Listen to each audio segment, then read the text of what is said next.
Hi, I'm Tane. And I'm Aid, and this is Altar Call, a Married at First Sight podcast.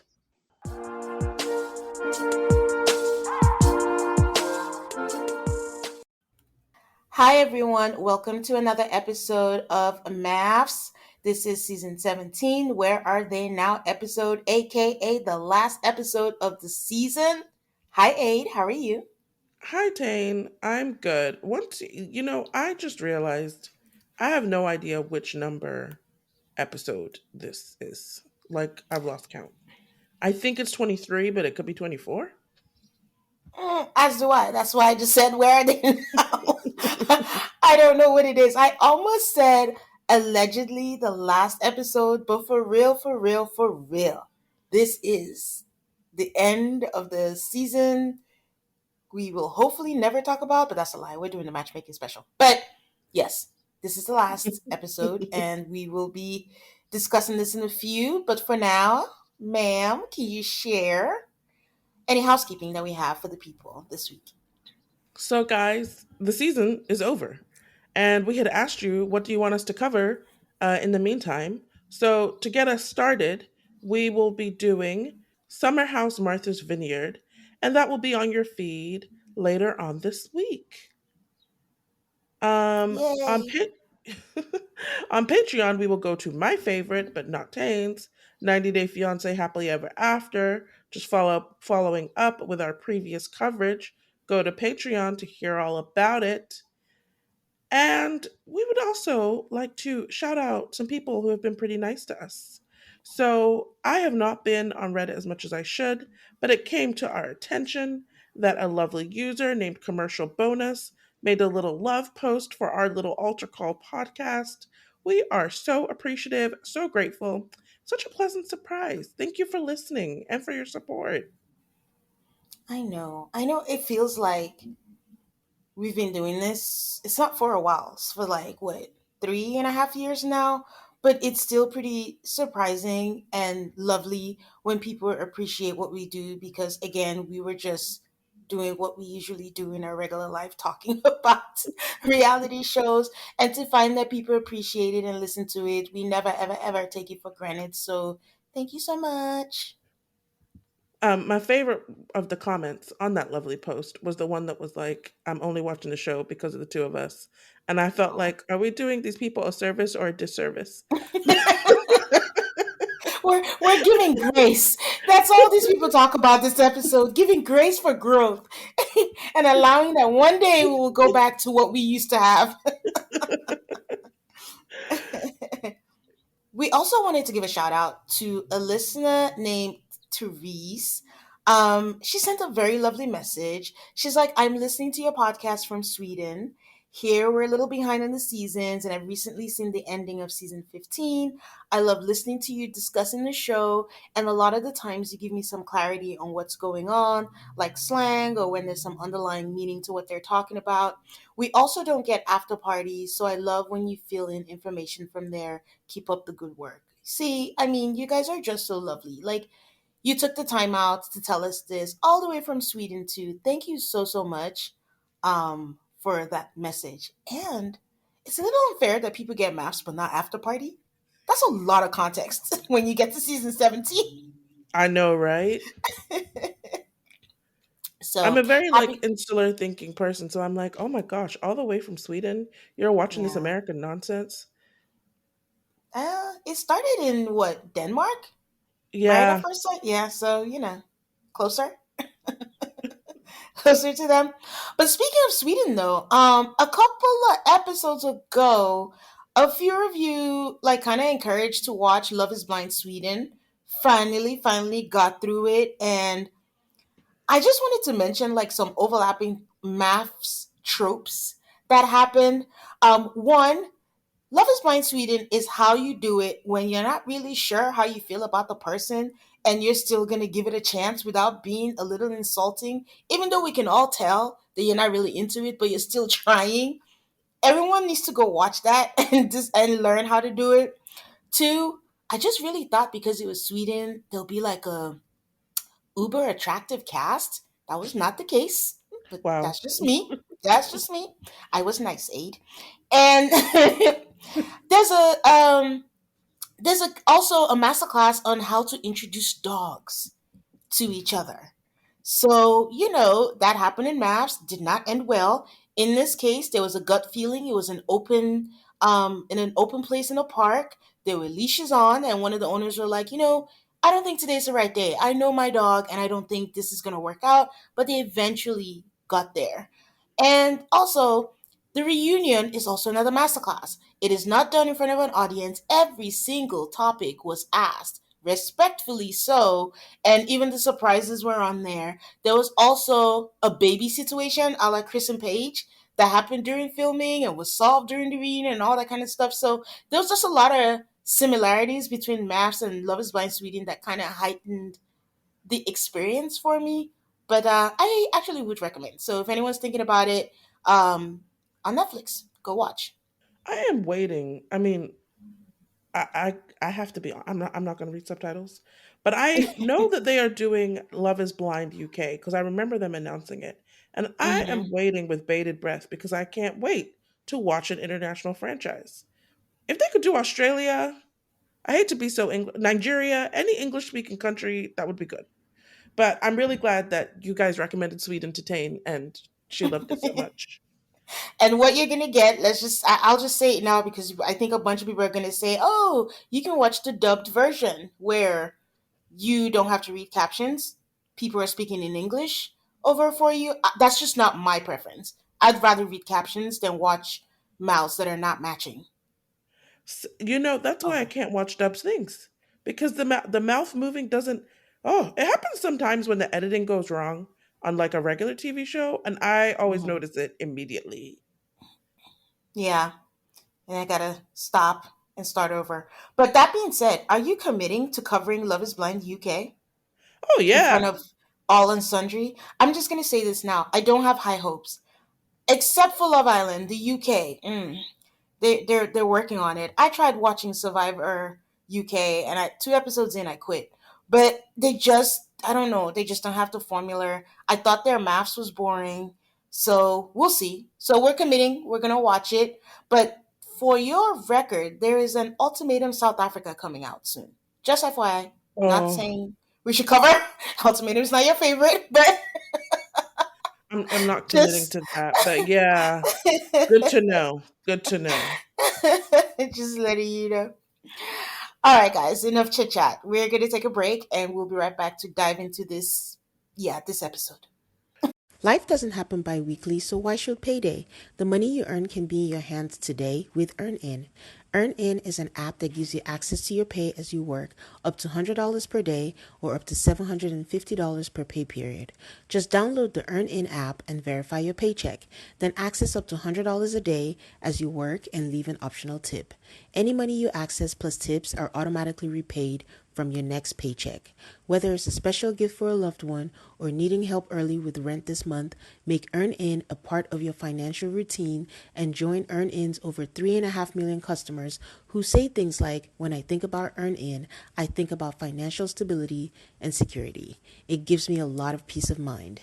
Download EarnIn today, spelled EARNIN, in the Google Play or Apple App Store. When you download the EarnIn app, type in Alto Call under podcast. When you sign up, it'll really help the show. That's Alto Call under podcast. Subject to your available earnings, location, daily max, and pay period max. See earnin.com/TOS for details. Earnin is a financial technology company, not a bank. Bank products are issued by Evolve Bank and Trust, member FDIC. If you're like me and looking to cut back on alcohol this year, Recess Zero Proof Craft Mocktails are the perfect alcohol replacement. They've recreated the cocktails you know and love, like a lime margarita and a grapefruit paloma, which happens to be my favorite, so you can enjoy the flavors and feelings of those cocktails without the booze. Zero proof, zero compromise. Listeners can get 15% off the Recess Mocktail Sampler at takearecess.com/autocallmafs. Each can of Recess is a lightly sparkling mocktail made with real fruit and only 25 calories or less. It's a guilt-free way to unwind. They taste just like your favorite cocktails, without the alcohol. Whether you're relaxing after work or hanging out with friends, make Recess mocktails your drink between drinks or your forever mocktail. Get 15% off recess mocktails now at takearecess.com/altercallmafs. That's ALTARCALLMAFS. So you can enjoy your favorite cocktails without the consequences. And we're back to the where are they now? The only thing that I have appreciation for is that where are they now was like 3 episodes last season, but thanks to Chloe and Michael, basically it was only 1 episode this season, and I really appreciated that. Cuz Well, you think it's because of Chloe? I think it's because they just hate each other. And this episode was really just how can we address the online chatter without saying that we're addressing the online chatter? and I don't even think Because they addressed the online chatter in that much depth or that well. yes, I agree. But it could also be because they hate each other, because ideally we should be having a party where everybody comes together, but they hate each other. So they should have just scrapped this episode. They really should have. Like they couldn't first off, at this stage of the game, and I'm glad everybody recognized this, there's no reason for these people to be in the same room. So Hmm. they didn't try to force it, or maybe they did try to force it and were unsuccessful. But then they threw this episode together of just random meetups everywhere. Hmm. So yeah. I did wonder like how long was this shot over? Because I'd probably say like a week or two, no more than. Yeah. But we don't know. So I know they kept saying it was 9 months after decision day, but we don't know how long after the reunion, right? Right. So decision day, because I was floating. So decision day was in April. And then now I have to count 9 months. So April is the fourth month. This should be like November, but I thought they shot the reunion in December. Hmm. Anyway, so yeah, I'm with you. We have no idea how long after. I just always wonder how they get them to agree to keep filming, especially after a reunion that was so contentious. Like, I'd be like, tap me out, coach. I'm not doing this with these people anymore. Like, are they paying them good money? If they are, how much is it? Like, is it in their contract? Like, how? They, Some I, people were more participatory than others. So that I feel like they get what they get out of people. It's not much sometimes. mm. So we start with Claire coming over to Lauren. I don't know why, but they just seemed really happy to be back on camera. That's my Um, point. That's what really what inspired my thought. I'm just like, for people who are like, I never want to remember this again. We had bad matches. We don't want this. They just seem happy to be doing this. they're making espresso martinis. I think Claire brought tequila over to help. Claire says that a lot has changed. She's got a new job. She's working with adolescents. And Lauren said there's a newfound brightness. I'm sorry. Claire says there's a newfound brightness to her life. Lauren talks about progression and how they've all progressed. Um, and they talk a little bit about the reunion. And Claire says that it was a wild time to see Cameron and the things that he said. And Lauren said she was flabbergasted. Claire says the cheating thing. He wasn't in the apartment. You had no idea what I was up to, and you weren't communicating with me. And I was like, well, that's very different from I wasn't cheating. That sounded like whatever I was doing wasn't cheating because we had no relationship. Hmm. Lauren says that what Cameron wants to say is none of Claire's business, and Lauren says, just let him yap, he'll yap himself into a hole. Then Claire drops the big news, which is not news to Lauren, she already knows. This is news to us, I guess. That she's seeing someone else. And Lauren asked if the new guy has a title, and Claire basically says that they made it official. Um, in an interview, Claire tells us that he lives in Seattle. They don't really know how it's going to look like in the near future, but they're enjoying each other's presence. Lauren asks if he's moving.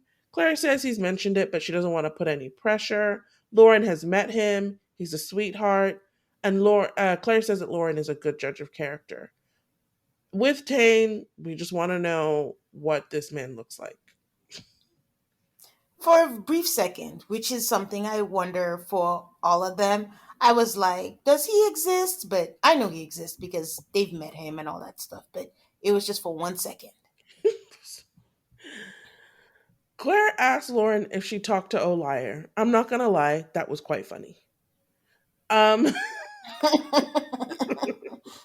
is it wrong? Yes, but it is funny.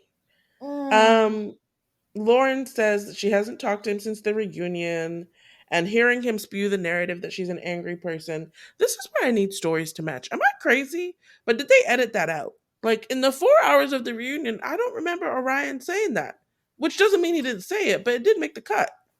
yeah. So that was the other thing. Like the only reason why it kind of made sense and we can lean towards maybe it was edited out was when he asked for the divorce. That was one of the reasons he asked for, where he was saying that he grew up in a home where there was always, I don't know, bickering or yelling or something. And it seems like when she gets upset, basically it's been mentioned before, but we didn't see it in the reunion. But it's not beyond believability that it did happen and they cut it out. I don't know. But who knows if she's referring to the reunion or maybe before that? I don't know. She talks about how she's not really into sustaining a friendship because it's a burden and she does most of the work anyway. And that basically he's a nothing in her life, which is exactly what he should be considering the length of time that they were associated. Claire repeats Lauren's line from the reunion that people can only meet you as far as they've met themselves. Um, Claire asks about basically Lauren says that because of this experience, she's open to possibilities, and Claire is asking Lauren if she's dating anybody, and she's still giving her answers that maybe she is, maybe she isn't, maybe she's dating 5 people, who knows? Michael goes to his regular tattoo shop, it appears, explains the design. It's an angel crying. It's about. I was really scared that it was going to be a married at first sight tattoo, and I was very grateful that instead it connects to other and more important things in his life, like his dad and his uncle who he lost suddenly, um, and also that you don't know what people are going through. You guys, I don't have any tattoos. I'm no expert in tattoos, but I'm just like, but if the tattoo is on your back, and you don't see it. I guess you look in the mirror. Like, doesn't it lose the meaning if you can't see it all the time? But just that's just me. No, that's just you. No, it doesn't. I mean, if he doesn't have real estate space and then he can see it in the mirror and it doesn't lose its meaning, you just know it's on there. Okay, I was just more impressed by how he was able to talk the whole time while this is that was why I going don't on. have a tattoo. I have just graduated into like not doing dramatics when getting a shot. Like I'm proud of myself when I go in. They give me the shot, no muss, no fuss. Like there used to be a whole like, hold on a second, wait a second, wait a second. Oh, I gotta come back. Okay, all right, and then we'd finally do this. I can't sit there and get a tattoo. It's really unfortunate because I think it might be a cool thing to do. I think one day I might get over it, but no time soon.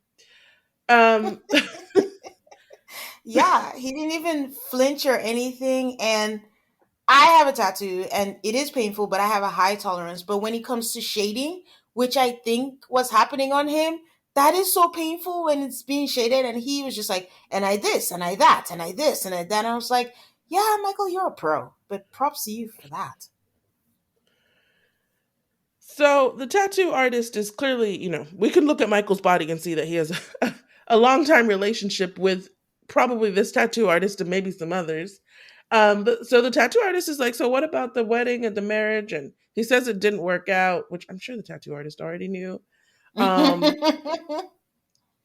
I mean, from what Michael is saying, he and Chloe don't really speak, but they talked at the reunion. And in fairness, he says that she didn't come at him crazy at the reunion, but they just talked about stuff and they may have different perspectives, and if they're misaligned there's a level of accountability, and yeah, he says that they had a moment and he thanked her for being honest. um I really should have learned the tattoo artist's name considering this was a long scene, but I didn't. So Michael tells the tattoo artist that he's not avoiding dating, but um if it happens, it happens, and he needs to focus on what he's saying to make sure that he's paying attention to things and not saying the wrong thing so it can't be misinterpreted. And the tattoo artist says, we're always learning. It's all about growth. And I'm like, you Ugh. sure we're made for this damn show where that's all we talk about? Um, Those words in this episode: growth, accountability, optics, learning about myself, moving forward. And I think why this episode was a little annoying, it was just like a repetition of everything we've heard in the reunion and the episode that aired after Decision Day or whatever, where everyone is saying about all the lessons learned. And it's just getting tiring because this is not the first time we've had Michael say that. him and everybody else, super Yeah. repetitive. Hmm. So Chloe meets up with Cesar. I like Cesar. Cesar was like very much kind of a big character on this episode. He was Maybe here I to was just move happy to things see along. somebody else new. No, he was here to move things along. He understood the assignments and he did what he had to do. So they sit down and talk, and Chloe says, I'm sorry, Cesar says, how was the reunion and where are they? And she says she thinks it was cathartic.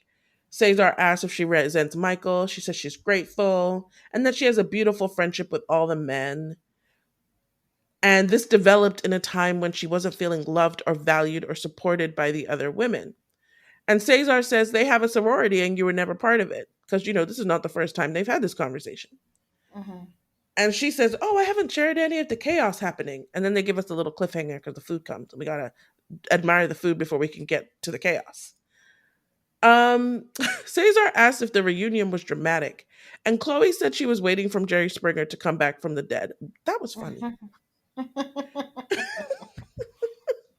She Mm. says it was out of control. She was embarrassed. It was very disappointing. Cesar's like, "Oh, so I see some stuff on the internet. People were accusing Chloe of stealing other people's husbands." She says there's something about the concept of her being a harlot stealing husband that is a projection of the character of the people putting that out there. So in the interview, the producer, like us, is trying to get some clarity and is like, so when you're talking about people putting stuff out there, are you talking about the other women? And she says yes. Back to Cesar, she says she thinks there are a couple of burner accounts out there. She's not going to engage. She's capable of being friends with everybody. And if that's threatening for the people around her, that's a problem. Don't come for her integrity. Cesar, he says that he heard about one of the wives going after Michael. And Chloe says what started with Lauren and Orion not being well matched, and then him having a runaway bride, it created a couple. And Lauren felt like she should investigate. So Cesar asks how Chloe feels about it, and she says she wishes Lauren the best in all of her endeavors, but she knows where her loyalties lie. And they Frankenstein a quote in where Cesar says, "After all, he was your husband," but I don't believe he said that at that moment. That's one of my favorite math games. Is like I don't think that happened then. Why not? I think he flowed in the conversation. She said she forgets that he knows where his loyalty lies. And then he's like, yeah, because he was your husband first. I don't think it happened like that. It's purely I have no reason to think that maybe, but I feel like that was Frankenstein. I wish that she went into detail of what happened behind the scenes. And is it behind the scenes of the season, behind the scenes of the reunion? Like, what are the things that are going on? I just wish there was more in depth about what happened. I think all And of these things happened before the reunion, which creates more confusion because she seemed okay with at least Emily at the reunion. Was that not really the case? I'm really not trying to cause anything because I don't trust my memory. I feel like Chloe and Emily showed as a mutual follower. But when I look again, Emily's not a follower anymore of Chloe. And I don't know if it's because of the episode that aired, but yeah, I don't don't want anybody quoting, but this is what my memory recalls. And if that's not the case, so be it. But that is what I recall. Was like I thought I saw Emily and I was like, okay, things are not that bad. They're still following each other. But I went back to make sure and I don't see that they're following each other anymore. But also that episode just aired on Wednesday. and I can see why there would be an unfollow. Do you believe that there was a burner account and that one of the Pink Squad did it? I don't know, but we mentioned it last week. Someone mentioned that they have proof in the Facebook group chats that Emily and Claire seem to have those accounts and have been talking shit. So I don't know. I just don't. I think it's possible. I think it's very odd that those accounts would go after Chloe. Why do you think it's odd? They have so much smoke for their husbands. I am very surprised that they had time to spare for anybody else. She's not with, like, the one thing some strategy people have in competitive reality shows, if you're not with me, even though you haven't done anything to me, then you must be against me. Wow. What So choices? so maybe the thought is, and also a lot of shit went down though. Like when we get later down to what Lauren was saying about Chloe being irate and they unfollowed each other, their solidarity will always be with Lauren over Chloe. My hope is that it's not true, but after everything, I can't definitively say nothing is impossible. Like even Nothing. for Claire, that her job is a psycho. Like I would hope not. You know. Nothing is impossible. But Chloe was so confident to come here and say this is what happened, and I know this is what happened, and I know who's behind it. I was like, I really, really, really hope that you have some really, really solid proof about this. I wouldn't take anything besides a confession from the perpetrator, but that's just me. Well, somebody in the comments said they had proof and they've been trying to send it to Mass Fan, but I don't know if Mass Fan is just like, I'm not getting into this mess. I don't want it. I'm with Messman. I wouldn't want to be in it either. But so yeah, I don't know. Let there be love, guys. It's not just a show. I know it's their real life, but I really do hope for healing, like Louis said, for everyone. Um, do I hope for healing? Yes. I don't. I'm tired of all of them. Let's just put it like that. Um, so Michael, Orion, and Austin go out together. Call me crazy, but like Orion might have even had short hair at the reunion and I didn't notice, but this is the first time I'm noticing Orion's short hair. He did not Um have short hair at the reunion. I don't think. okay, so this is the premiere of the short hair. Besides after party, Yes. yes, I believe so because even I, even though it behooves me to give him a compliment, was like, "Wow, he looks so much better with short hair." But by the reunion, it didn't. I didn't notice that, so I don't think he had. Which meant they were still doing after parties. They must have done after parties for a long time after the reunion because I recall it was one of the earlier after parties that Orion had short hair. We have no answers for this show. None. None.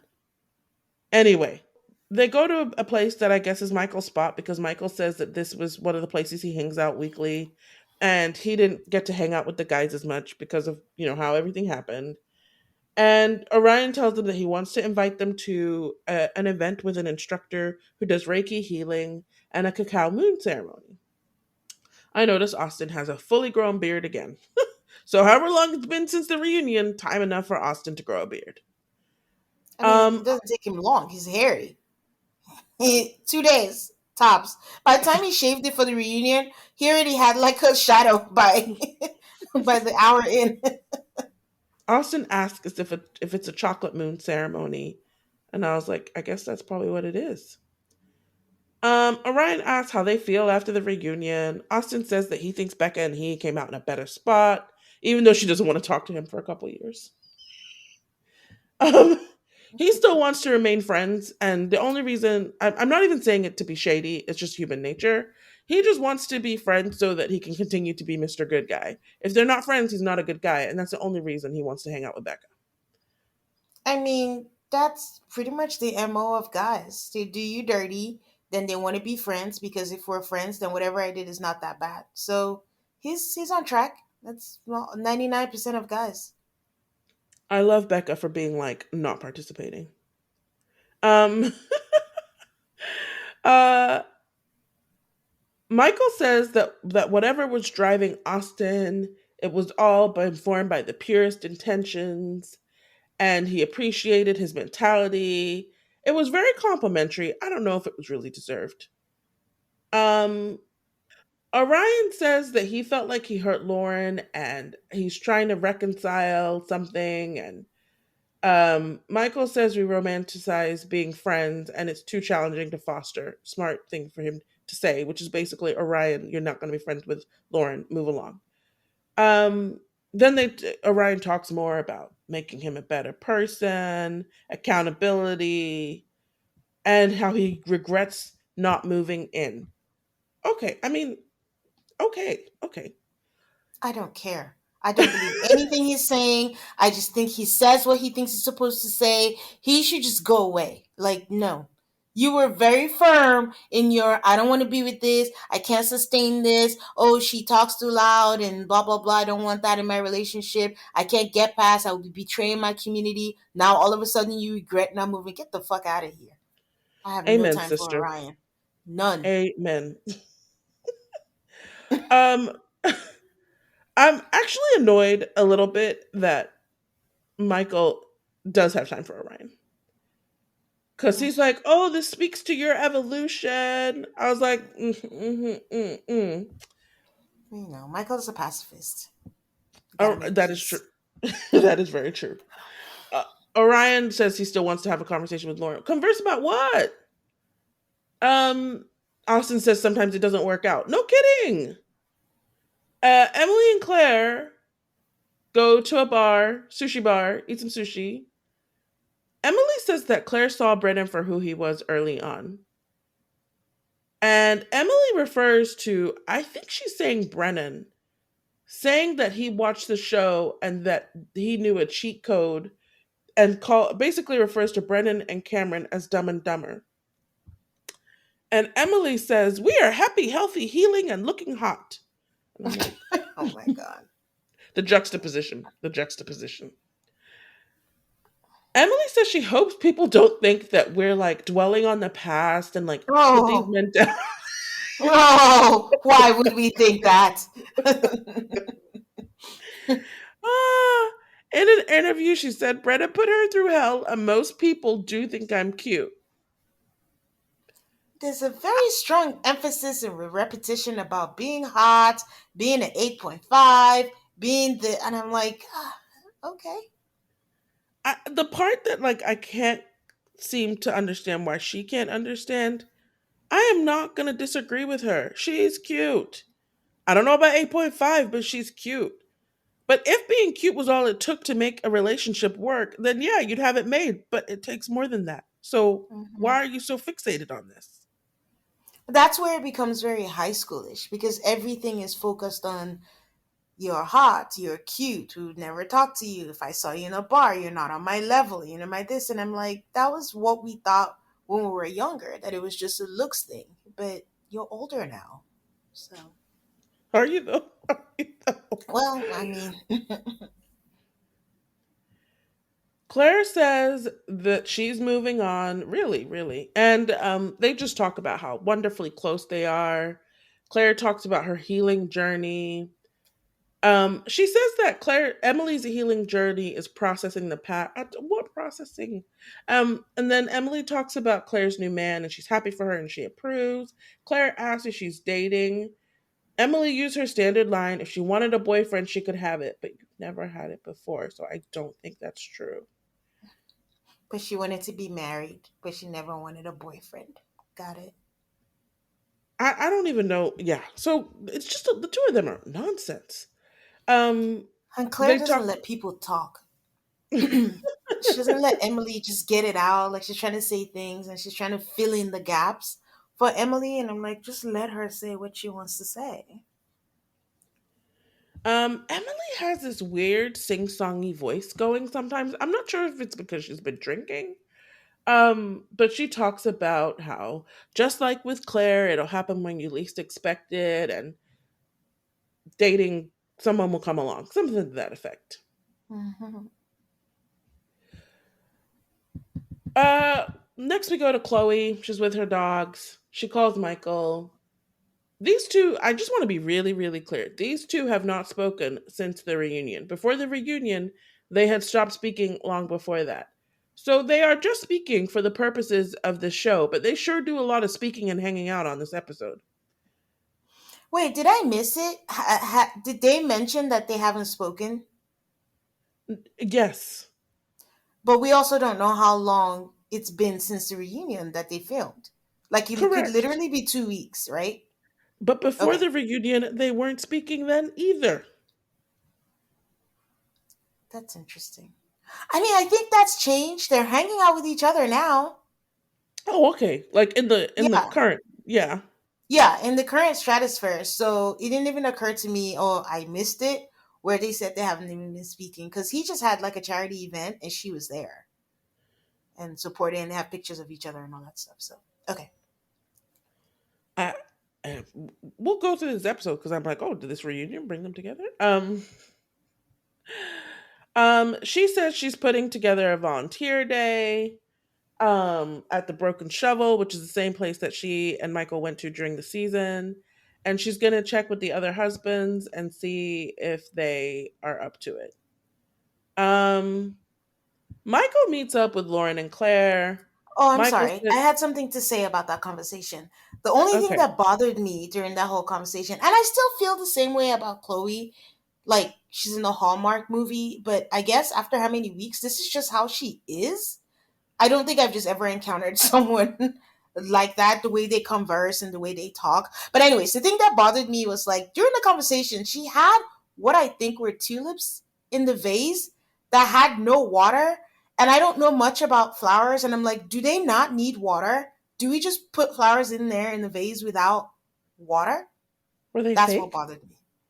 No, it didn't look fake. No, it looked like a healthy bouquet, fresh, that was in there. So there were either tulips or roses that hadn't fully budded yet or whatever. All I know was there was no water, and that really bothered me. And I kept staring at it, pausing, rewinding, trying to see like, are they supposed to survive without water? So, all you people out there who know about these things, please let me know because it really bothered me for some reason. As you were. If I am home, I like to buy flowers so that I can enjoy them. And I'm going to be home for a bit. And so I went to Trader Joe's yesterday to go buy some flowers. I went too late in the day, completely picked over. Kind of ruined my day. Um, Oh. there was no flowers for me. Might try again today. Um, Michael meets up with Lauren and Claire. I went to Trader Joe's, but I went for snacks. So that's why I'm laughing. I mean, I went for snacks too, but I also wanted my flowers. So Michael meets up with Lauren and Claire. It seems fine. Michael says he's extending an olive branch because he wants to see how they can coexist. I don't know when he says they. Does he mean him and the girls or the guys and the girls? Is he like an emissary? I don't know what. He tells him about the new tattoo, and Claire says they want to get matching tattoos. And she basically explains the four of them want to get matching tattoos. And he shows them the crying angel, and they're like, "Oh, it's so nice." And apparently, one time in after party, Lauren said that she liked his earrings, so he brought her the earring that she liked. Um, Claire, in an interview, says that Lauren is flirtatious, and they are like flirting, Michael and Lauren. I thought so too. Hmm. Um, Claire tells Michael that she met someone. Claire asks Michael if he's dating. And then Michael and Lauren have a little chit chat about how the internet wants them to date. And his friends say, "Why didn't they match you with Lauren?" Lauren's like, "Yeah, but by the time, you got ran away from, we weren't strangers. Like, the premise doesn't work, basically." Lauren says that her family also asked why Michael wasn't her match, and Michael's like, "Your dad too?" And she's like, "Not my dad, because he would prefer if I wasn't matched with anybody." That was also pretty amusing. Um, and Lauren says none of the fans actually asked what we wanted. In an interview, Michael says that he thinks Lauren is great, but he doesn't know what that would look like. Game recognizes game in another MAFS universe. Basically, not interested. And I wonder if Lauren is even interested too, or if they're just having fun with it. Exactly. And the two things that struck when Michael was saying the whole, I don't know what that look like, she's great, she's whatever. I think I would, after watching them this long, I would now kill to have Michael just say something directly and say exactly what it is that he means. And do you think it's weird that in the entire time we never saw Michael get annoyed by anything? Is that Uh, even normal? I, I don't know if normal is the right word. I don't think it's unusual to not be annoyed, I would say. For 8 weeks? And for And what do someone you who got mean? I guess dumped? I have to I think don't know. about it because I'm like, didn't Michael get annoyed? When? During the reunion when Chloe said that stuff about how basically I wish you would have read my mind, he didn't he was annoyed. He was a little bit annoyed with Chloe and some of the things that she brought up. He was clear, like the last name thing, and the he was annoyed. Okay.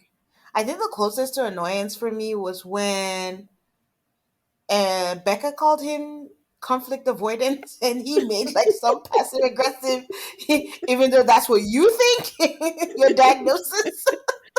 But he didn't. But, anyways, back to Chloe. I mean, sorry, back to Lauren and Michael.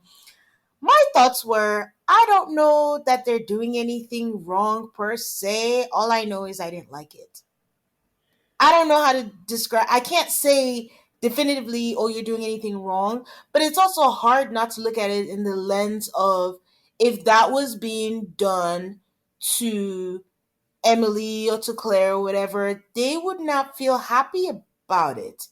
They would be like, oh, you're not supporting the sisterhood or anything. And even Claire says they are being flirty and they're both being flirty. So, like I said, I don't think they were doing anything particularly wrong, but I didn't like it, whatever was happening. Interesting. I mean, I feel like these relationships might grow with time. We definitely see former cast members who become close, who become friends. But life is too short to be like, oh, I wouldn't get with one of the exes from Married at First Sight to preserve my relationship with with the cast member who they were originally matched with. I just don't think it's worth it. I understand that. I'm just saying, like, through the lens of, if that was done to Emily or if that was done to Becca, would they have the same reaction? That's what I can't disassociate from. In general, life is too short. If nobody wants anybody, yeah, go ahead, go do it. But if the whole messaging has been support or whatever, if someone right now started, if Becca decided she wanted to go for Brennan or whatever, I don't think they would receive it like, oh, you do you. We don't want each other. No. I, my mind is actually a little bit blown. I never thought of it this way. So that's my only thing, is that it just seems a little hypocritical. Like, it's okay for them to do it. For Chloe, like, it's fine, but if it's anyone, then it might not be. So yeah, that's my only thing. Okay.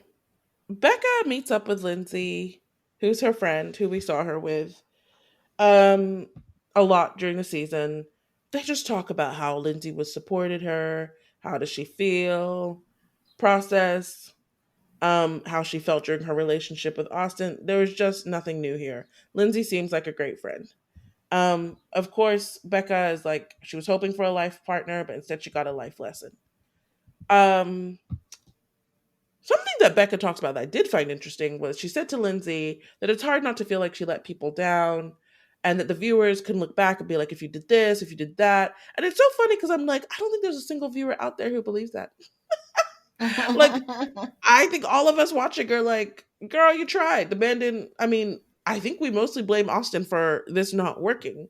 Um, so yeah, at That's least Becca, reassure yourself. You don't have to worry about that. Yeah, but I think for me, I also, this is something else I wish they delved in, and which is my complaint, where The ladies say they're taking accountability, but I don't know that I've heard specifics. I've said this before, so I'm a broken record. So when she said that, I was curious to know what are the ways Becca thinks that she showed up. She said she showed up in a bad way. What are the bad ways she thinks that she showed up?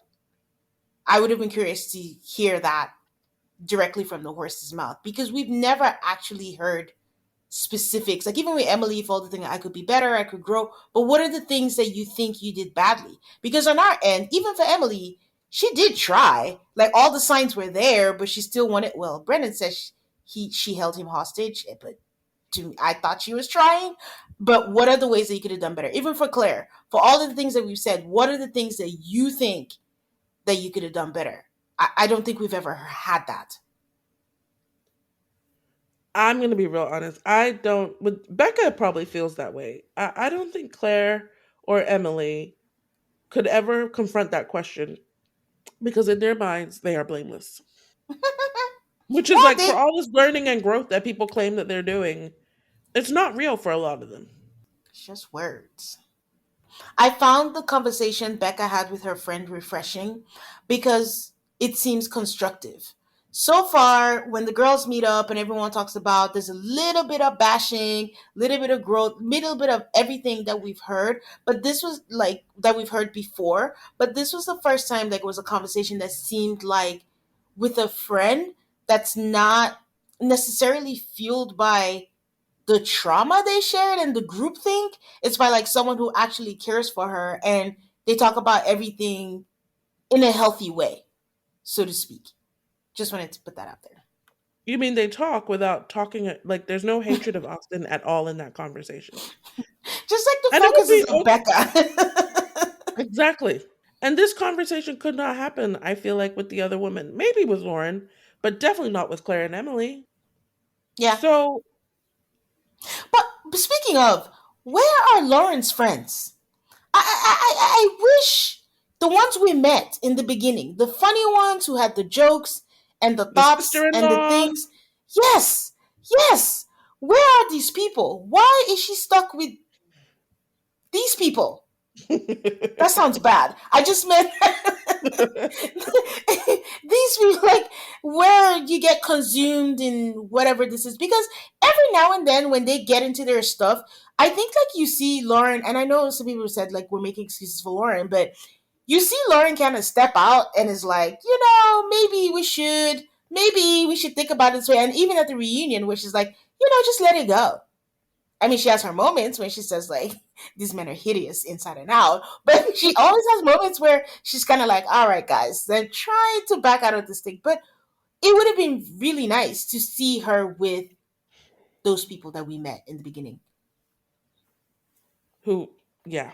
It would be really any opportunity actually to see the women with other people who are not each other, I think would be quite great. Except for we saw Emily with the therapist later this episode, and that wasn't actually good. No, it was not, bruh. So let's not get ahead of ourselves. No, Let's we not should get not. ahead of ourselves.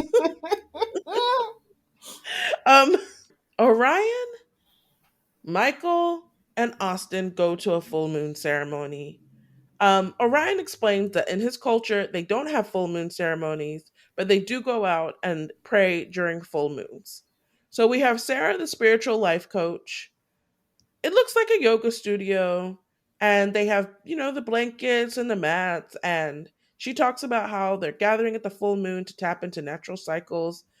It seemed pretty nice. It was another opportunity for them to rehash the same things: learning, growth, good intentions, wanting a life partner, not succeeding. That was the discussion that was had at the full moon ceremony. There was a nice sound bath. But yeah, that was it. I would also hazard a guess that it's not something Austin has done before, but I could definitely see Orion, Orion as part of his culture, and Michael, because I feel like he's just the type of person who does these type of things, have done this before. But definitely a first time for Austin. Which just reminds me that we never spoke about his religion at the reunion, and specifically that his best friend says, "I ain't never heard this man talk about religion until now." So I don't know. This season needs to go. I keep remembering things that were not brought up and I'm like getting mad all over again. I'm glad that's the stuff you're. Meanwhile, I'm like, as part of this moon ceremony, there was something about how a native Guatemalan woman, an indigenous Guatemalan woman had made the cacao. I was like, how much was she compensated for that? Those are the things I'm interested in. How do you Right. fly it? Did you fly it in from Guatemala, or can you just buy it here? So many questions. Isn't that the same thing that the ladies had at the Beverly Hills premiere? Yeah, and I No. think they got shit for that too. Um, because I've seen it in a couple of other reality shows. I didn't know it was like a big deal. Which part? The cacao? Yeah, Oh. this is my first time hearing that it's actually like a whole thing. I didn't know. So this was the time where you felt like you were provided a better explanation of what exactly was going on instead of just the regular reality TV of it all. Hmm. Okay. So next up is Chloe's shoveling hands. Is that right? Next up is Chloe's day at the farm. We see some of her friends, and then one by one, Orion, Brennan, Michael, and Cameron all arrive. Chloe has pulled off a miracle because I'm like, this whole episode, these men have not come together, but Chloe has brought them together to do some volunteer work. Um, and it seems like everybody has a good time. Cesar is there to, stir some shit up a little bit. Cesar asks Orion if pushing a wheelbarrow is easier than being married. Mind you, Cesar is like pulling the wheelbarrow. Orion is not doing much there. And I was like, is this like a joke? Like asking him if this is easier than being married? Of course it is, because there's not much work involved. Um, Cameron asks how Brennan has been, and he says life is good. He's got a girlfriend. It was very clear to me that Brennan and Cameron showed up to say the least, like to do the least. I mean, in terms of actual volunteering, I probably think they did plenty. But in terms of like content for this TV show, they were like, how can we just do the very, very least? Which is surprising to me when it comes to Cameron. Brandon, I can see he's just over this whole shit and he wants to be done. But Cameron, I kind of got the vibe like he likes being in the spotlight and all that stuff. So that was surprising to me. He talking of Cameron, he's talking about how he might move to Puerto Rico for tax benefits. Which Um, sounds shady. Like, this was a whole thing in the Noel and Sweet Baby James thing on Orange County, this whole moving to Puerto Rico for tax benefits. I know this whole Puerto Rico thing. There's another contestant from the past from Big Brother who has been accused of shady stuff, which is why my mind went to shady stuff. And I don't know what's true or not, but Bailey and his name is Chris. I forget. He goes by another name. I forget. But they used to live in Kansas, and then they moved to Puerto Rico. He does all this crypto kind of stuff or whatever. And they moved to Puerto Rico, and everyone starts saying like, "Oh, he moved there for some reasons." And then all of a sudden, now they moved to Dubai. Then they were supposed to be in Dallas. Like they just keep moving. But all I know is Puerto Rico was one of them. And once Cameron says, "Oh, there are tax benefits," I was like, is this shady stuff?" In my mind, Cameron is a cult leader anyway, so he's going there to start his cult. So The people of Puerto Rico have suffered enough. They do not need Cameron there. they do not. They do not. Cameron, in an effort to stir some shit, create some content, asks Chloe if she can see the other wives out here in the pig pen. Um, is that supposed to be like a value statement? Because I'll tell you right now, you're not going to find me out in a pig pen either. Um, It was a definitely choice of words, which I thought was rude. Again, with Cameron, unnecessary. You're telling them to move on, but practice what you preach, maybe? practice what you preach, but I really can't fault any if the guys want to come and talk shit about the women. I As much as I'm like you shouldn't, I also get why you would because they know the women are doing it to them and it's true they are. Hmm. So this is also Chloe's opportunity to talk about how she hasn't spoken to the women. They went their separate ways many moons ago. So once again, how long ago was the reunion when you were telling Emily advice on how to handle herself? Cameron says that makes three of us. Chloe says her life improved when she removed herself from the women, and Brendan says the reunion exposed who they truly were. Cameron says that the energy that they're putting in online comments shows their intentions, and Cameron knows that there are comments directed towards Chloe that are unnecessary. And he talks about the burner account on Facebook. Brendan says most of them are 30 or above, and it feels like mean girl behavior. And if you're going to be a mean girl, you're not ready for marriage or a relationship. Chloe says she's felt more empowered to take them off social media. They don't exist in her world. Cameron says they're toxic. Chloe said she would rather be with the guys, and then according to the burner account, she's entered in to steal them all, and she can't roll her eyes hard enough at the psychosis. Cameron says that it's been going on for a while, but still to this moment, they have to get in and make nasty online comments, and that the other husbands and Chloe are moving on. Look, I'm sure you are, but in this moment, you really aren't. Hmm. Cesar, why Cesar was a favorite was this conversation with Austin. Because Cesar's like, are you reading the comments? Um, and Austin says that someone said that he looked like Ted Bundy if he had zero sex appeal. Oddly enough, I don't know what Ted Bundy looks like. There's a whole thing about Ted Bundy being cute and people fangirling for him, and then they got like Zac Efron to play him and all that stuff. So like I knew that Ted Bundy was attractive, and that's part of the reason why he was able to like kill so many people is because they were like, "Oh, you're cute," pretty privilege. Um, but I think the part that I don't get is Ted Bundy. The central part is that he was cute. So how can you say he looked like Ted Bundy without the sex appeal? The sex appeal was the point. well, it made sense. But go ahead. Um, Cesar talks about like the sex and how Michael was so comfortable just talking about it, and Austin is not. Austin says he had trouble with his family watching him talk about their sex life. He didn't want to go into graphic detail. He's like, I've seen the comments that I have erectile dysfunction. I'm a repressed Christian. I did see the repressed Christian comment. And he's like, I'm not, it's not true. I'm just a normal dude who likes to build a foundation with a woman before crossing that barrier. Cesar asked if he was a virgin. We don't really get an answer. They just laugh. Just saying. I didn't hear a no. I mean, he wasn't doing himself any favors because he keeps talking about the whole camera thing, but how about off camera, Austin? Because he called it a obstacle, but then he also called the having sex a barrier. So not doing himself any favors. Not a one. Not a one. So Michael and Chloe have like a one-on-one conversation. Chloe is very is a strong word, but she is flirty. With Michael. Yeah. Am I the only one who sees this? No, I'm saying with Michael, like to clarify that it's not like she's flirty with everyone Yes, yes, she's flirty with Michael in this interaction.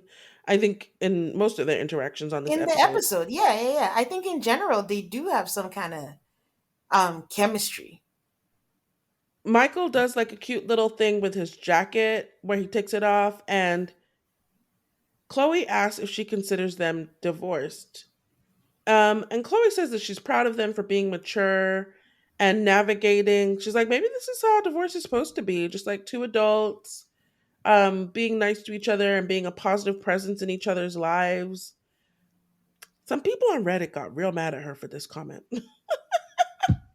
What They were comment? like, the comment about maybe this is how divorce is supposed to be. They're like, you were married for 8 weeks, you don't have kids, you don't have property, you don't have any of the difficulties that go with being divorced. So why are you trying to tell us how to be divorced?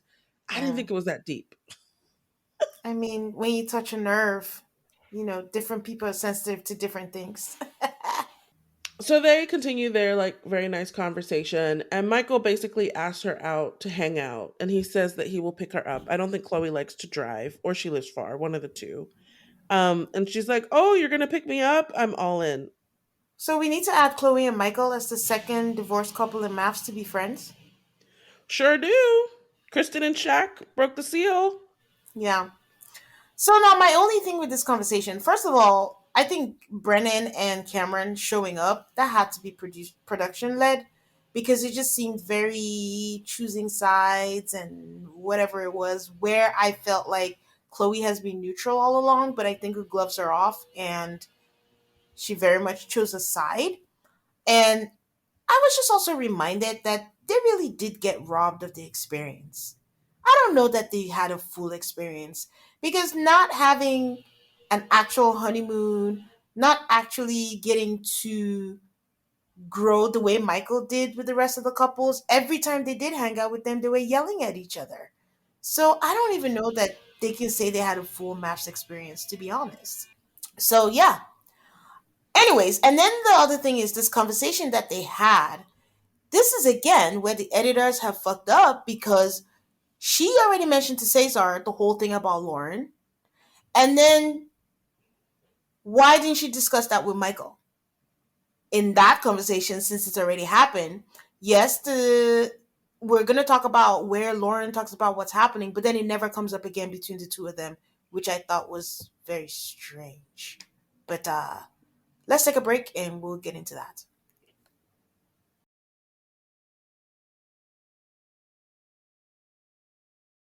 All right, and we're back.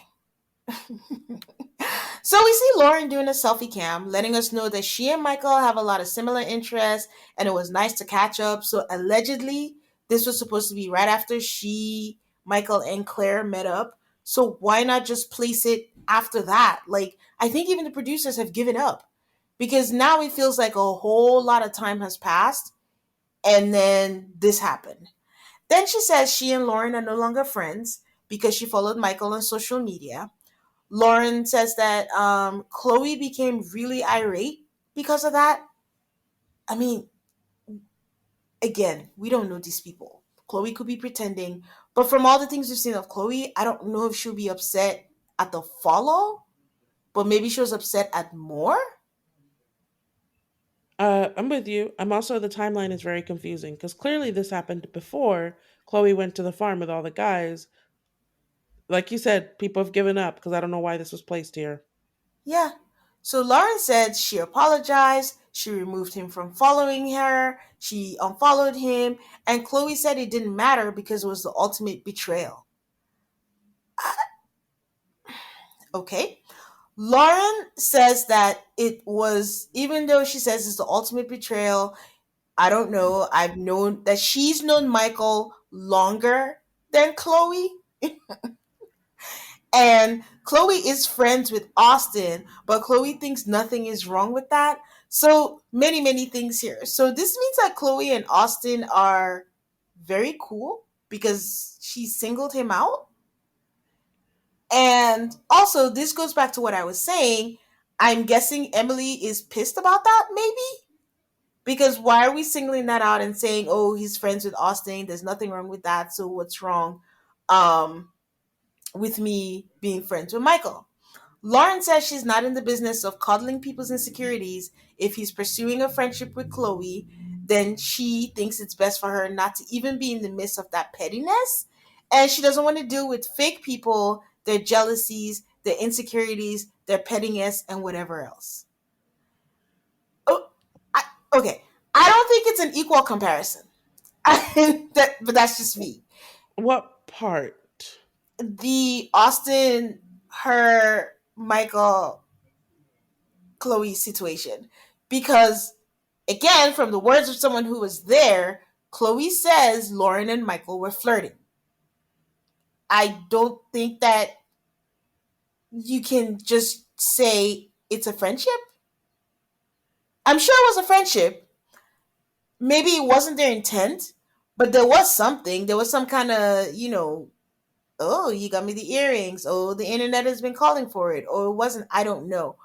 But I wish again that they gave us more background as to, like, interview Chloe and say, what is it that you're mad at? Are you mad that he followed her? And the most that we got was the beginning when she talked to Cesar and said, she's trying to go after my man. Is she saying that, is she doing what everyone has done this season where a follow equals going after? Or are you just going based on what people are saying online? Like, there's a lot of, we don't know what the hell is happening. And at Farm Day, she never ever said anything about the Michael and Lauren situation. It was all about burner accounts and social media comments. Nothing to do with people going after my man. That's why I don't like them. But we know she doesn't because of the Cesar conversation. But what made her say that then? Exactly. So to Cesar, she had one story. To the other guys, it was a little bit of a different story. Well, because of the timing. I don't know if that Lauren thing had happened by then. The editors are the ones that are just shuffling everything back and forth. But even if they put it in at some other time, why did she never have that conversation with Michael? That we saw because we saw them talk a lot, but somehow the topic of Lauren never came up in all these conversations that they showed us. Insanity. Like there's a story, let's pursue that story, and they chose not to. Whatever. Anyways, we see Emily, and I thought Emily was back at their old apartment where they used to live, but it turns out that she's seeing her therapist unless they chose the therapist to come see them at that apartment. They chose to see each other at that apartment. I don't know. There is a saying, it's not really a saying, but if your therapist is on reality TV, then your therapist is not a good therapist. I will give a disclaimer though. For the show Couples Therapy that's on Showtime, there is a therapist there and she is amazing. If you've never watched it, I recommend. It's called Couples Therapy on Showtime. Anyways, Emily's therapist, sorry, didn't get his name. I couldn't stop looking at his necklace and I'm like, is this man for real or fraud or what is happening?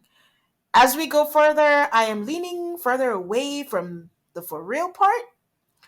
She says that she continues to get realizations about herself and her family, and her brain is tired. She says Brennan was her dad in a lot of ways, that they were similar in like the way the criticalness, that was what she said, and the pushing hard. And she has made connections that help her in her healing, and that she has set boundaries and isn't speaking with her family. That actually made me kind of sad. It made me sad, but I wondered if it might actually be the healthiest thing. And honestly, that part about Brendan being critical and her dad being critical and it not being good for her, I believe that to be true. Very, very true. Mm-hmm. Mm-hmm. Agreed. So then the therapist says like it's great that she has allies with the girls. And then Emily says that, oh, that she can be defensive sometimes, but the girls have helped her. They talk about her self confidence, and this will help her in, well, this is the therapist saying that this will help her in the next phase of life when she decides to pursue a romantic relationship. But I'll let you aid. What were your thoughts on the therapist? I thought that the therapist was mostly fine, but I think part of it for me is like I've never really been to therapy. So I don't know what therapists are supposed to say to get people to reality. So I wasn't sure if this was part of a multi-session effort to get her to reality because she wasn't there in the session. She was somewhere else. He just didn't give me authentic vibes. So I don't know. But if they're both getting what they want out of it, then kudos to them. It felt like the therapist was feeding her delusions. Yes. Like saying what she wanted to hear. Wait. Yes, saying what she wanted to hear. Anyways, we move on to Chloe and Michael. That's funny. My first line here is they're being very flirty with each other. They meet at the some restaurant. They're having drinks and stuff like that. Michael says that their future is bright, that they have great chemistry. He brings up his clothing, how she didn't like a lot of it, but she liked one thing, and he gives her the one article of clothing of his that she liked, and it's a Maison Magella sweater, orange sweater. You guys, I went down a rabbit hole trying to find out how much it cost, but it must be out of season because I could not find that anywhere. I went on eBay, I went on resale things. I typed in orange sweater, yellow sweater, gold front, all the things. I was just obsessed with finding out how much it was. I went on unisex, women's, men. I could not find anything about it. But all I know is that it is not cheap. the Maison Margiela is not cheap. Their sweaters, like, it starts from like 850 and ranges up to like 2,000 or something dollars. And I'm like, wait, was it custom made? Because he did say from the house of Michael Maison Margiela, because I think you can custom make it. And I'm like, all right, Michael is he's doing well for himself. Just the fact that you found out how much a sweater of that brand costs is good enough for me. Because I was wondering, I was $800. You know, I'm glad because I feel like 800 to 2,000 is a heck of a lot of money, but it's not like it's a very expensive gift, no matter what. But it's Mhm. used, and it's not like I don't know, $10,000, $5,000. Because didn't we hear that Michael might spend that much on an item of clothing? The man is doing good for himself with his little, what does he drive, a Range Rover or something? So yeah, so it was sweet, and they do the flashback because I really wanted to see what sweater was that again. So they do the flashback, and it was when they went to look at houses. I want to say, that she wore it. So it was nice. So Michael shares how much shit the guys give him for saying no to her. And Chloe says, well, the thing is, you can have the whole package at the wrong address. And if they're not meant to be, it's okay. Michael asks if she can foster a friendship with the group as a whole. Chloe says she wants to see everyone healed. Yes, she can, but can they? That the women have been the ones who have been mean, hurtful, and condescending, and I don't know if production did her any favors flashbacking to them at the reunion. That's the girls talking to the guys. Because at the point where she says they'd be mean, hurtful, and condescending, I thought she meant her own experiences, not necessarily with the group. How did you interpret that? Oh, and then they showed them being mean and condescending to the guys, but not to her. Yeah. So you're right. Yeah. They couldn't find a clip of them being mean and condescending to her. Although if they had just pulled out the part where Emily said the vows at the wedding were lame, that would have done it for her. Um, but they didn't because they couldn't really find an example of the girls being mean to Chloe because they never really were, at least on Yeah. camera. Yeah. So she said, Michael says, deep down, he thinks they want to heal, but they need to break from the groupthink. I think that is the general consensus. Everybody is like, guys, how do you not see that this is a groupthink situation? I know it's like a supporting each other, but it is groupthink. Chloe says every single man is a good man, and they just weren't matched with their person. And at the end of the day, technically, they were all rejected. Facts. And she thinks that they're struggling with everyone knowing that they weren't wanted, but that's not her problem or his problem. I don't know if I agree with this completely, that they're struggling with everyone knowing that they weren't wanted. What do you Mm, think? I think Emily is very much struggling with not being wanted. I think Hmm. Becca is too. I think Lauren is in a small, small way. So you agree? Claire is not struggling with that. I don't know what Claire's struggling with. I don't include Claire in this thing. Claire just wants to be part of the mix. Claire did not like her husband from jump. Claire and her husband came up with a plan. I don't know what Claire's thing is here, to be honest.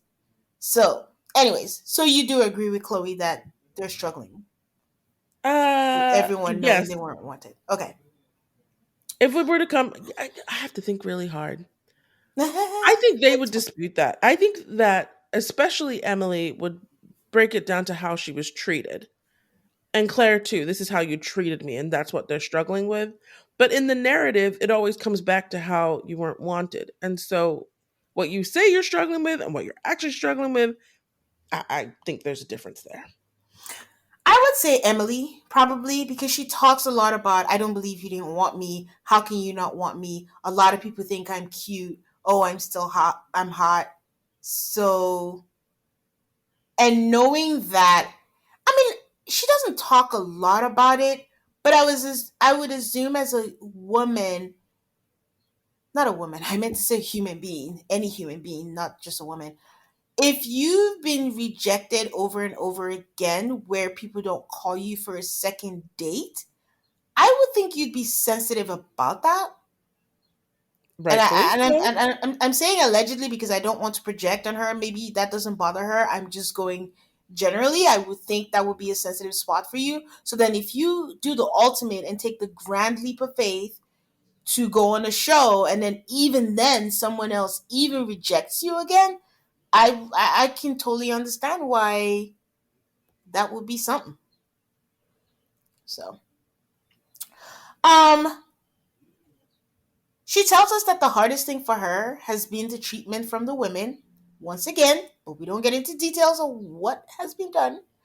And she wants to show them grace and forgiveness and for them to have the opportunity to be better than they were yesterday. Then she tells him, all right, let's give it a shot. Michael says he will express that they can only come if they want to. And Chloe says, who doesn't want to heal? And then she goes, well, maybe they don't want to. Who knows? So the pink ladies gather once again. Lauren, Claire, and Emily and Becca, they are going to go get a tattoo. We find out that it's just Emily and Claire that's getting the tattoo.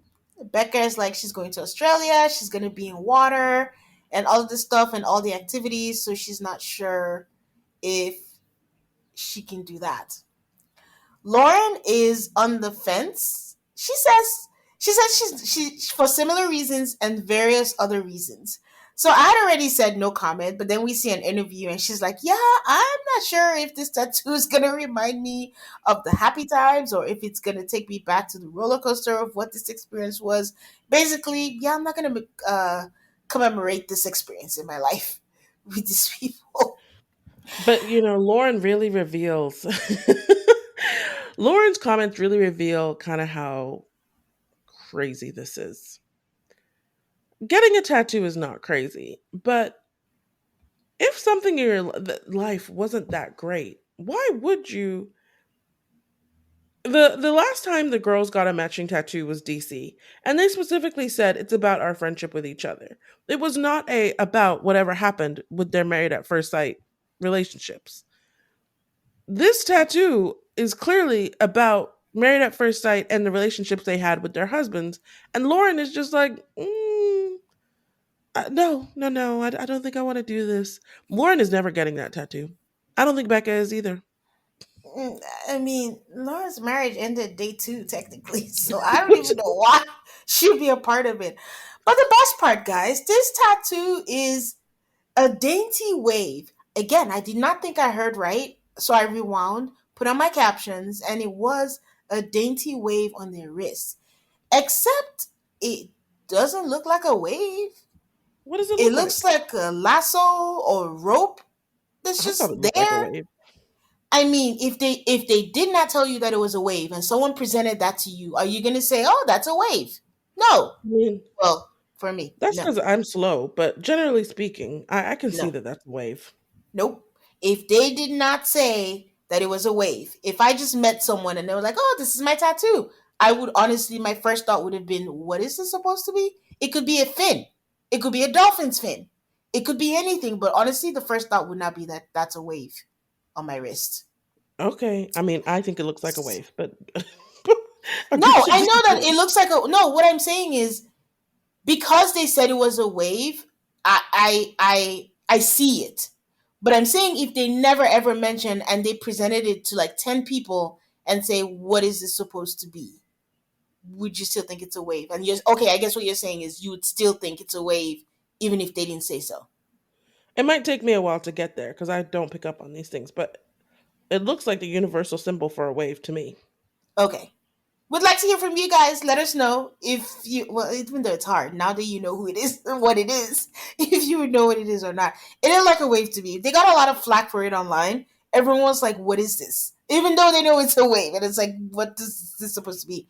But they say that it signifies them releasing control and the tsunami is over, but they're riding the wave. Emily says that it's a life event that she'll remember forever. It's her first relationship, her first marriage, and her first divorce. It goes by really quick, and the way Claire reacted to the tattoo is basically her personality. Oh my god! Oh, and then lady's like, we're done. She goes, oh, we're done. Then she goes, oh, That wasn't bad. That was a piece of cake. You were just there, oohing and ahhing, and then you're like, oh, that wasn't that bad. So I think it just epitomizes what she is or her personality as a person. Tane, every time this comes up where Emily calls her marriage to Brennan her first relationship, I'm like, I don't think this counts. It does. It doesn't. Unfortunately. A wedding doesn't a relationship make. I think it does. It might have been a short relationship, but it was a relationship where you had to travel together, you had to room together, you went on a honeymoon together, and then you had to live together. So, well, okay. I see both sides. For her, I don't want her to call this a relationship. Because a key part of a relationship is that at least for a time, someone wants to be with you. Yeah. Oh, he did for It, one day. yeah, I'll even give him 1 week, but I'm just like, Emily, this. When she says it was her first relationship, I'm like, I need you to have another relationship that is not this relationship, and you can call it that. Yeah. And that's probably what's going to happen. When she meets someone and all that, then she'll be like, this is my first real relationship. I had a marriage. She'll be like one of the few people who say, I was married, but I was not in a relationship. But this is my first relationship, and it There will we be valid. go. And it will be valid.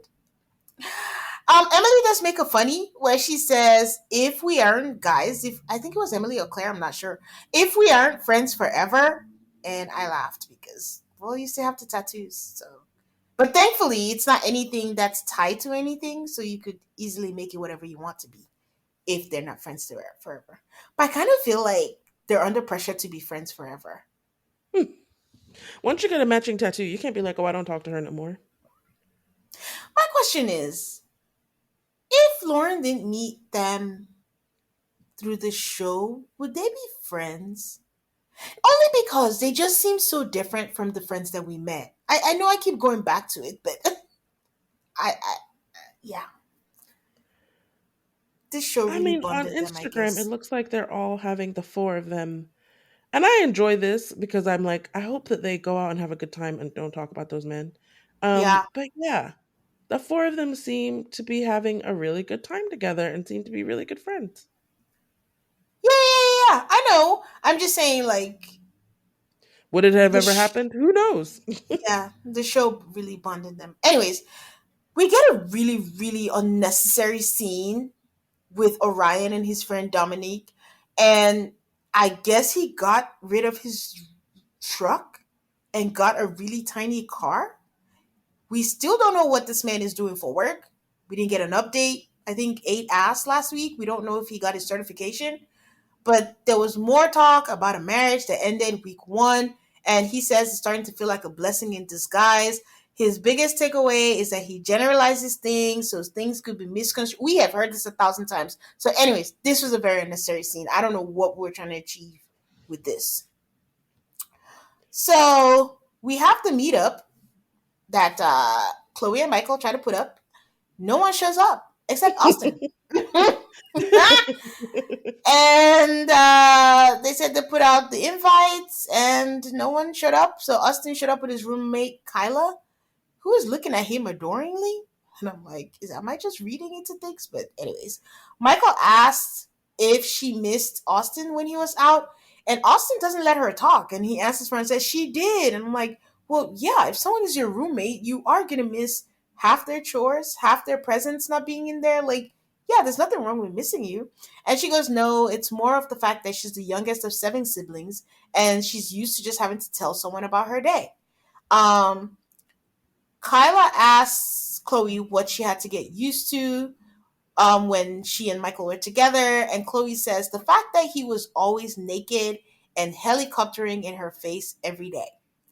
Kyla says like their friendship seems seamless, and again I find it weird that there was again no discussion of Lauren. Kyla says that she noticed that whenever Austin tells a story, he would always say the guys and Chloe. And she feels that Chloe is a bit more mature. Austin says, oh shit. Kyla says she's not picking sides, that she's just it's just a recognition of shit. Chloe says she goes where she's loved and respected, and she has only felt that with the guys. She's getting a lot of flack online, and people are calling her a pick me.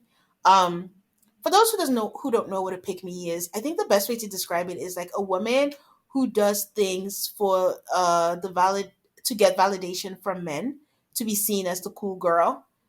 Um, I don't know that that's what Chloe's doing. This is a very interesting situation to be in.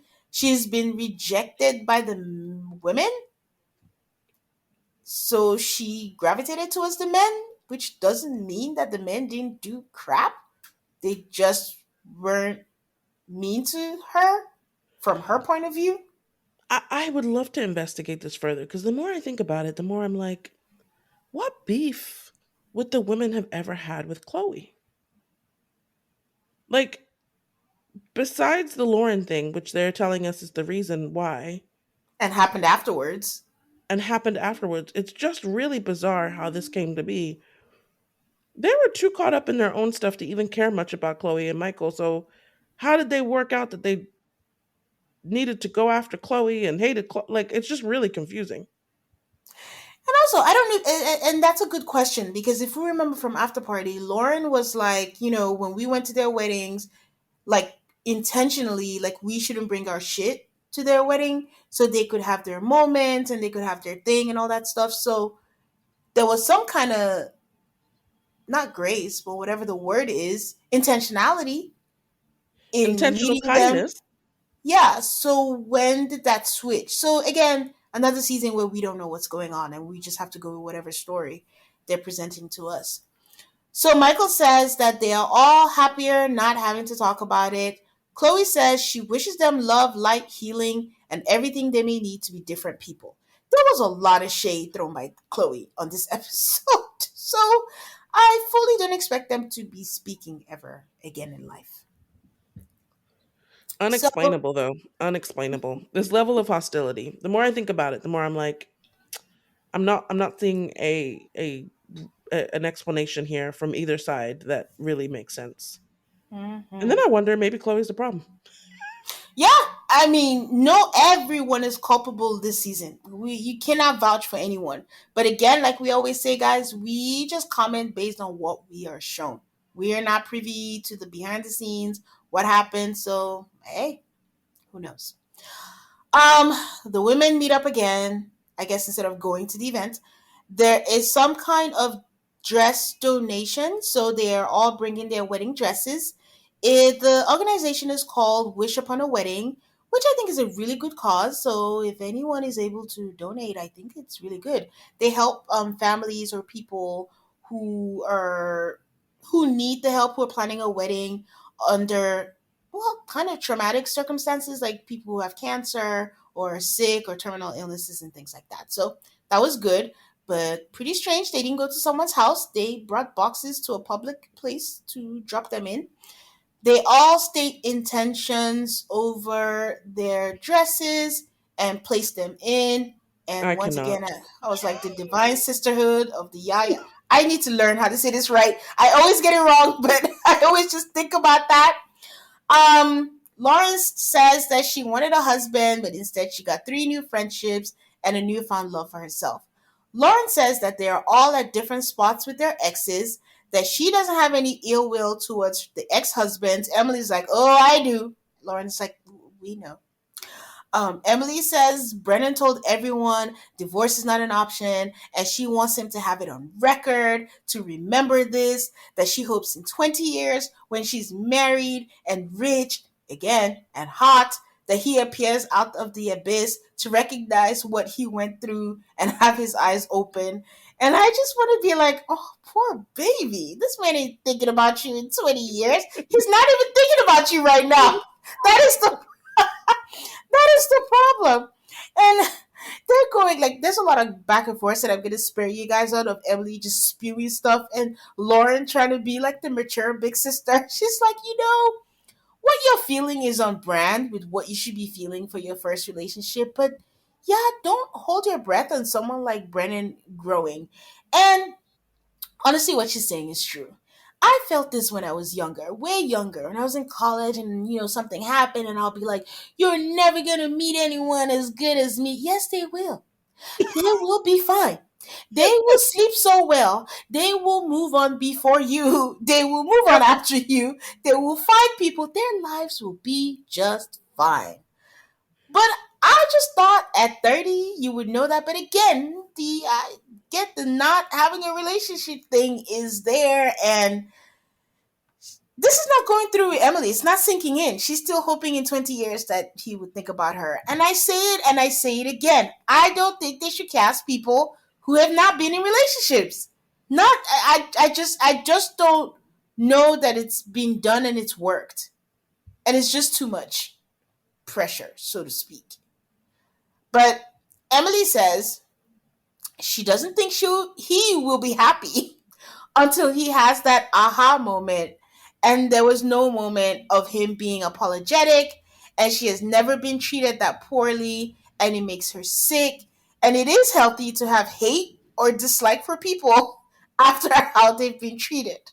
Lauren, once again, is like, yeah, I don't want to say healthy, but it's valid for you to feel that way. And all I can say is, I think Emily needs to change therapists. Yes. To one who helps. I don't. Well, we're all like the therapist, the therapist, the therapist. This is a girl who's really, really committed to her victimhood, Yeah. um, and to her retribution that's not coming. I don't know if anybody can talk her out of it. Well, yeah, maybe she just needs to feel her feelings and get it out. But they tried. They tried to get her to see the light. And she mentions that she got yelled at by everyone to stop talking about it.